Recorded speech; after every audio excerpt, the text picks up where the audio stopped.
We've gone from a U.S China trade war to effectively a U.S India trade war. What does that tell you?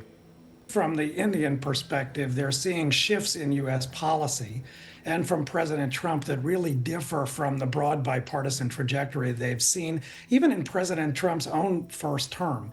The President of the United States is threatening to impose very substantial sanctions now on India because of its relationship with Russia. The Indian government views that as both hypocritical because the transatlantic West continues to trade with Russia in other commodities besides oil, but also as a kind of blame shifting where the collective failure of the West to stop Putin's war is now being blamed on India. For its part, India also continues to be troubled by the American outreach, particularly by President Trump, to China in ways that India thinks over the long term may not be in its interest.